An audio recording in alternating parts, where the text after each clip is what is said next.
Praise the Lord, my dear brothers and sisters in Jesus Christ. So today we are in 29th week upon the time. Today's gospel is taken from Luke chapter 12 verses 39 to 48. So the central message of today's gospel is called to new life. So dear friends, so Luke in today's gospel gives us an incident that took place at the early church, especially to the life of Jesus. That is, the early Christians believed that Jesus would come to this world again after his death, resurrection, and ascension. And this faith led them to lead a good life and a new life. So in other words, they prepared themselves spiritually for the second coming of Jesus.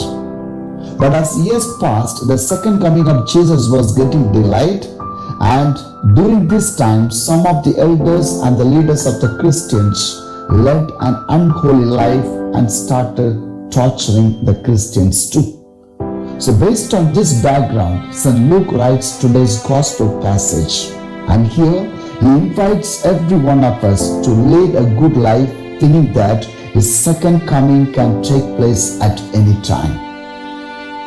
But dear friends, if we think that God looks at every one of us and meets every one of us, especially through different persons, then we will never be able to see. So let us ask a question to ourselves: do we lead a life that bears fruits? Friends, there was a famous atheist living in Russia, and many tried their best to bring him to believe in God, but everything was in vain. So once he traveled in India, visited most of the places in India, and returned to Russia after some time.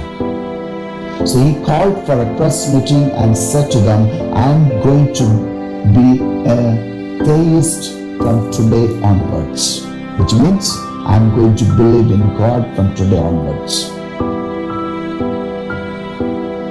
Hearing this, all were astonished and asked for a reason.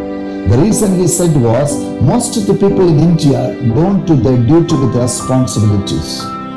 Like the politicians don't do their duty properly. Students going to schools don't do their homeworks.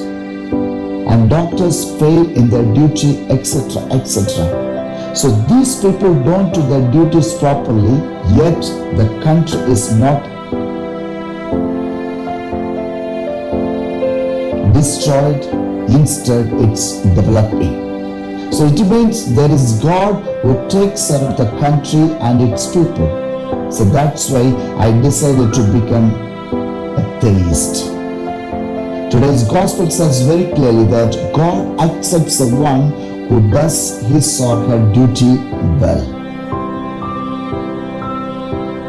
Let us thank the Lord for his wonderful teaching today. Let us ask for the grace that we may do our duty, and thus we may lead a life that pleases God.